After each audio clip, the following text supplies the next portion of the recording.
오늘 우리에게 주시는 말씀은 신약성경 175쪽 요한복음 16장 12절부터 24절까지입니다. 요한복음 16장 12절부터 24절까지입니다. 저와 여러분이 한 절씩 12절부터 24절까지 교독하겠습니다. 먼저 12절 제가 읽겠습니다.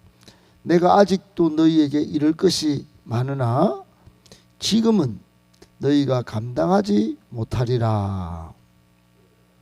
그러나 진리의 성령이십니다. 그가 너희를 모든 진리 가운데로 인도하시리니 그가 스스로 말하지 않고 오직 들은 것을 말하며 장래 일을 너희에게 알리시리라. 그가 내 영광을 나타내리니 내 것을 가지고 너희에게 알리시겠음이라. 무릇 아버지께 있는 것은 다 내 것이라. 그러므로 내가 말하기를 그가 내 것을 가지고 너희에게 알리시리라 하였노라.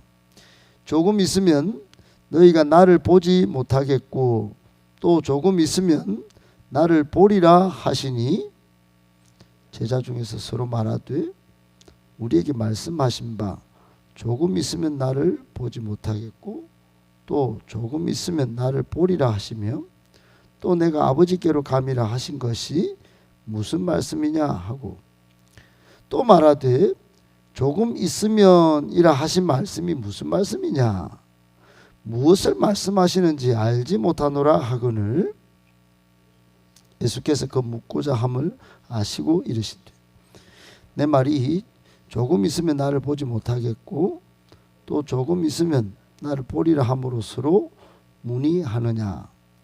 내가 진실로 진실로 너희에게 이르노니 너희는 곡하고 애통하겠으나 세상은 기뻐하리라. 너희는 근심하겠으나 너희 근심이 도리어 기쁨이 되리라. 제가 예산하게 돼. 그때가 이르렀습니다.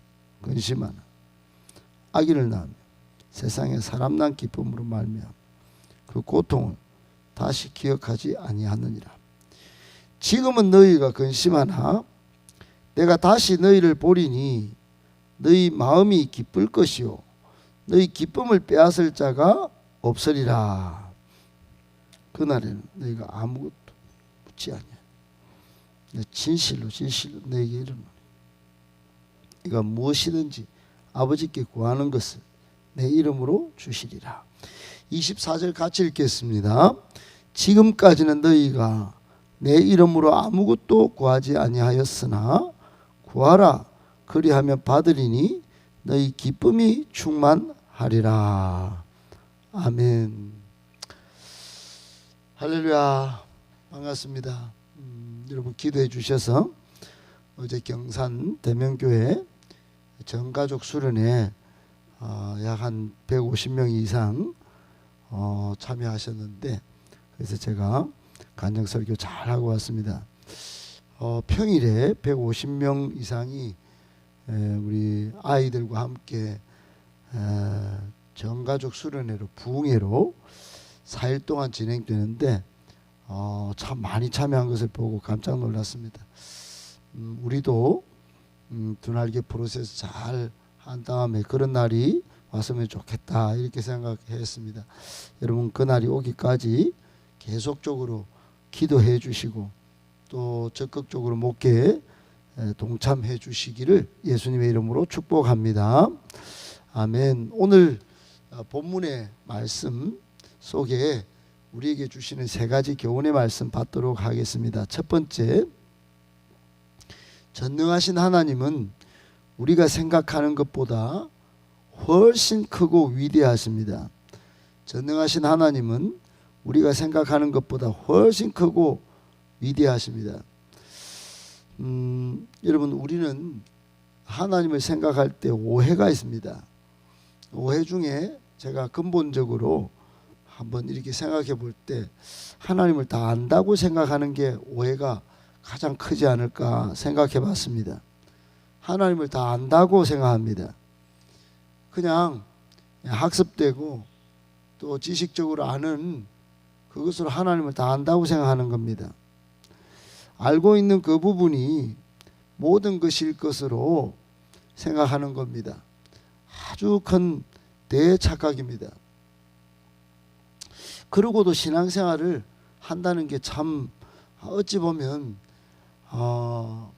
참 이상할 만큼 이상한데도 이상한 것을 눈치채지 못합니다. 저는 신앙생활 다 자꾸 하고 성경 읽을 때마다 제가 자꾸 초라해지는 것을 느낍니다. 정말 하나님 앞에 무익하고 또 죄인 중에 괴수요, 또 참 부끄러운 것이 더 많고, 그럴 때마다 하나님은 너무 전능하시고 더 크고 광대하시고 또 위대하신 것을 느끼고 있습니다. 이게 저뿐만 아니어야 되는데 그렇지 않은 것 같이 느껴지는 때가 있습니다. 그것은 신앙생활에 열심히 사라지는 경우, 그것은 단언코 백에 백 하나님을 잘 모르고 있기 때문이다. 그렇게 성경에서 이렇게 반추해 보면 금방 직감할 수 있습니다. 여러분, 이사야 55장 8절에 보면 이런 말씀이 있습니다. 너희 생각이 나의 생각과 다르며 너희 길이 나의 길과 다르다. 그렇게 말씀합니다. 여기서 다르다는 말은 우리 인간의 생각과 우리 인간이 개척하는 길은 하나님과 본질적으로 다르다, 이런 뜻입니다. 차이가 많다는 겁니다. 우리는 극히 일부분의 생각, 일부분의 길을 개척하고 있을 뿐이고 하나님은 모든 길이며 하나님의 생각이 온전하다 하는 겁니다. 여러분, 오늘 12절에 한번 보세요. 거기 보면 예수님께서 아직도 너희들에게 가르칠 말이, 이럴 말이 많다고 말씀합니다. 많은 걸 들려주고 깨닫게 하고 그렇게 하고 싶은데 지금은 불감당이에요. 제자들이 지금까지 한 말도 정말 못 깨닫고 또 감당하지 못해서 근심하고 있는데, 내가 여기 좀 더 얹어서 말하면 이거 진짜 이거 불감당인데 하는 말씀입니다. 그런데 13절에 진리의 성령이 오시면 분위기가 싹 바뀝니다. 진리의 성령님은 이 제자들을 불안, 근심, 염려에 무익하고 연약한 이 제자들을 모든 진리 가운데로 인도하십니다. 이것은 스스로 말하는 게 아니고 예수님에게 듣고 하나님한테 들은 것들을 말하고 또 장래 퍼펙트하게 모든 역사를 주관하시는 하나님께서 이렇게 성령님에게 주시고 이거를 제자들에게 알리신다 하는 것입니다. 성령님은 하나님의 계시의 영입니다. 복음 진리를 드러내는 계시의 영입니다. 장래 일을 펼쳐 보이시는 계시의 영입니다. 그러니까 진리의 성령님이 오시면 이게 대박 나는 겁니다. 그러므로 지금 우리는 어떻게 할까요? 하나님의 뜻, 하나님의 판단, 하나님의 목적, 하나님의 기준, 하나님의 길, 하나님의 계획을 여러분 함부로 말하면 안 됩니다. 정말로 이건 굉장히 위험한 짓입니다.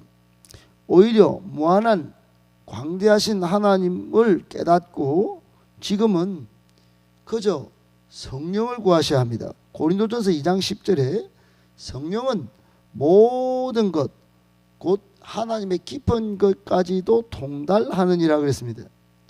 성령 충만하지 않으면, 성령으로 깨닫게 하신 것이 아니면 절대로 부분만 아는 겁니다. 성령님이 모든 것을 진리 가운데로 인도하시고 성령님이어야 이 성경도 깨닫게 하시고 하나님의 뜻도 계획도 목적도 알 수 있게 된다는 겁니다. 스스로 학문을 많이 해서 스스로 철학을 해서 안 된다는 겁니다. 여러분, 우리에게 주는 교훈이 뭘까요? 고린도전서 2장에 보면 2장 13절에 보면 신령한 것은 신령한 사람이어야 분별하느니라 이런 말씀이 있습니다. 그러므로 신령해야 합니다. 영적 미숙함을 버려야 합니다. 전능하신 하나님은 우리가 생각하는 것보다 훨씬 크고 위대하신 분인 줄 알고 영적 베이비 신앙에서 탈출해야 합니다. 빨리 영적 지름길인 양육을 받고 체계적으로 신앙을 배우고 하나님을 알아가야 합니다. 그리스도의 장성한 분량까지 충만해야 합니다. 그런데 다 아는 줄 알고 계속 덮어놓고 믿습니다. 덮어놓고 믿으면 본인도 오해되지만 다른 사람도 영적 맹인이 돼서 앞에 뭐가 있는지 모르고 끌고 갑니다. 여러분, 굉장히 위험한 것이에요. 전능하신 하나님은 우리가 생각하는 것보다 훨씬 크고 위대하시니 더 성령 충만하고 더 성령 충만하여 하나님의 뜻을 조금이라도 더 확실하게 깨닫고 영적 성장의 길에 서서 나뿐만 아니라 많은 정말 그런 사람들을 옳은 길로 인도해 내시는 저와 여러분들 다 되시기를 예수님의 이름으로 축복합니다. 아멘. 두 번째, 성령님은 우리 믿는 성도를 가장 올바른 길로 인도하십니다. 성령님은 우리 믿는 성도를 가장 올바른 길로 인도하십니다.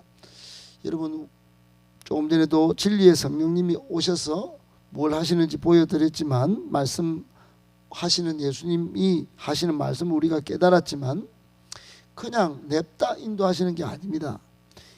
성령님 따라가면 이게 가장 올바른 길로 간다 이렇게 생각하셔야 됩니다.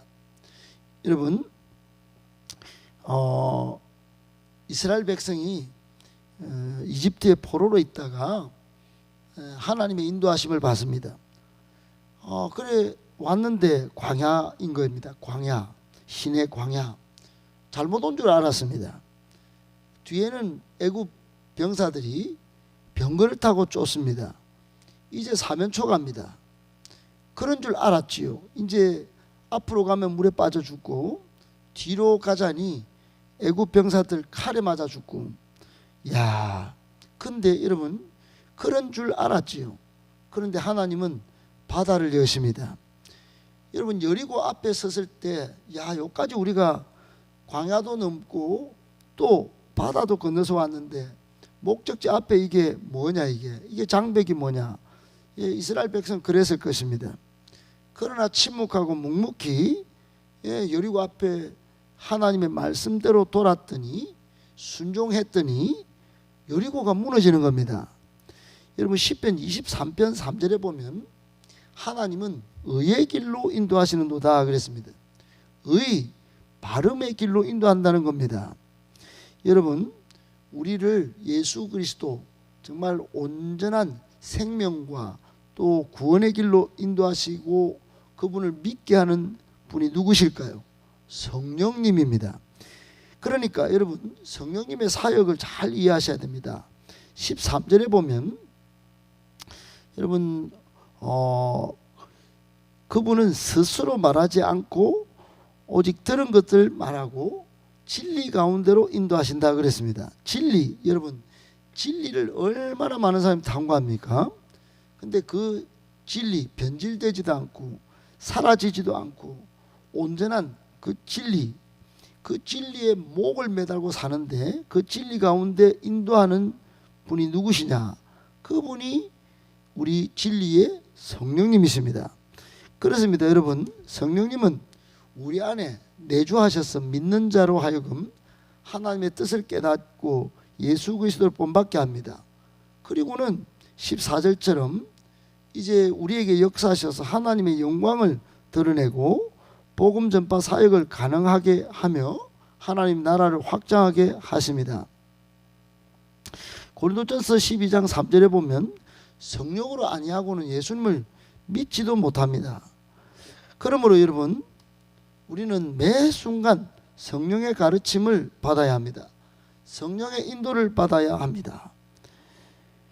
그것이 오해에서 벗어나고 미혹된 길에서 벗어나 인생의 가장 올바른 길로 가는 첩경입니다. 매 순간 성령 충만해야지 반대로 성령 충만하지 않으면 오늘 본문 이 13절 말씀은 진리에서 이탈한다는 겁니다. 구원 못 받을 수도 있다는 겁니다. 예수 못 믿고 의의 길로 못 갈 수도 있다는 겁니다. 하나님 나라 사업도 불감당하게 된다는 겁니다. 여러분 꼭 기억하고 조심해야 할 것이 성령 충만하지 않은 삶입니다. 성령 충만해야 하나님의 뜻도 깨닫고 하나님의 뜻도 알고 또 올바른 길로 행할 수 있습니다. 성경도 마찬가지입니다. 성경은 성령의 감동으로 기록됐다 그랬습니다. 성령의 계시로 말미암아 하나님의 성경을 깨달을 수 있습니다. 하나님의 성경을 온전히 알기 위하여 성령 충만해야 한다는 겁니다. 꼭 기억하시고 여러분 성령님이 우리 믿는 성도를 정말로 진짜로 올바른 길로 인도하신다는 것 때문에라도 날마다 성령 충만하실 수 있게 되시기를 예수님의 이름으로 축복합니다. 아멘. 마지막 세 번째, 성령의 계시를 깨닫고 제자들은 기뻐합니다. 성령의 계시를 깨닫고 제자들은 기뻐합니다.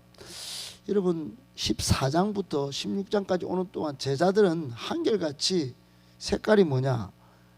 근심입니다. 근심. 예수님께서 십자가에 달려 죽고 성천하시면서 사라진다. 이것 때문에 그동안 함께 하시던 예수님이 떠나가실 것 때문에 근심입니다. 그리고 또 한 가지 예수님께서 자꾸 보여주시는 장면은 너희들은 아직 잘 몰라.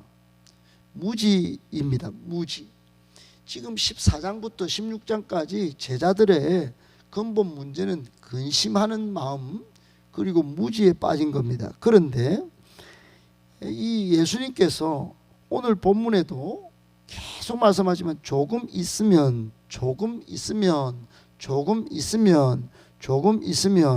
이걸 한 4-5번 오늘 본문에만 이렇게 쓰십니다.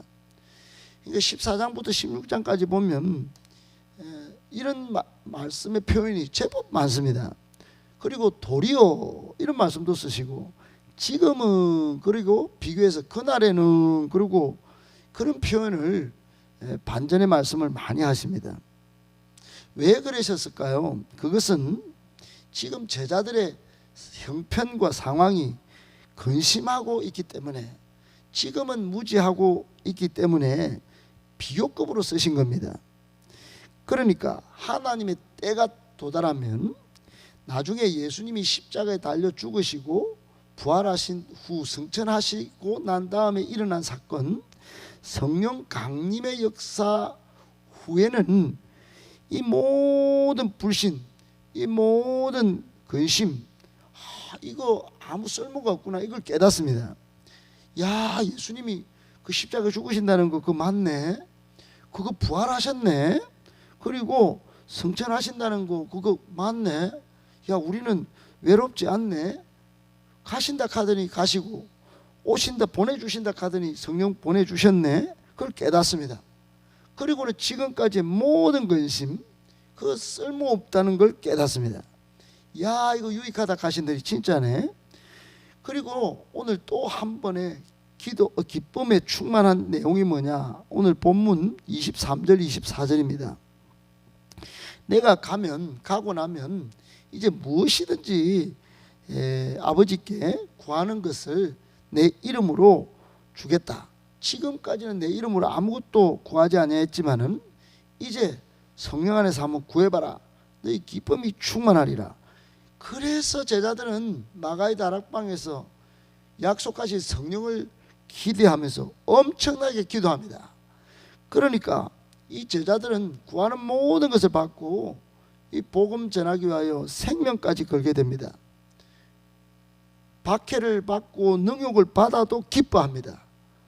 여러분 사도행전 5장 41절의 내용을 가지고 주일날 오후에 제가 말씀드리지 않았습니까? 그 장면들을 제자들은 엄청난 능욕을 받았지만은 오히려 합당한 자로 여기고 기뻐하면서 나왔다 그랬습니다. 그리고는 가르치기와 전도하기를 계속하고 그치지 아니하면서 기쁨 충만한 삶을 살아갑니다. 왜 그랬을까요? 성령 강림 후에 이 모든 예수님의 본질, 신앙의 본체를 다 깨달았기 때문입니다. 지금 우리도 마찬가지입니다. 때로는 근심하고, 때로는 세상 문제 때문에 염려하고, 또 장래 일을 모르기 때문에 두려워합니다. 예수님이 누구신지 잘 몰라요. 그러나 여러분, 그렇기 때문에 성령님을 더 깊이 체험해야 합니다. 복음을 전하는 자리, 기도하는 자리에서 더 뜨겁게 열정적으로 기도하고 복음을 선포하다 보면 성령님이 역사하시고 우리를 정말 예수 오감으로 느끼게 합니다. 그러면 신앙이 완전히 달라지는 겁니다. 나만 바라보고 세상만 바라보고 살던 신앙이 예수 중심, 능력 중심의 그 권능 중심의 삶과 사역의 현장에 서게 되는 것입니다. 꼭 기억하시고 성령의 계시를 깨닫고 기쁨 충만한 그런 성도의 삶을 사시기를 예수님의 이름으로 축복합니다.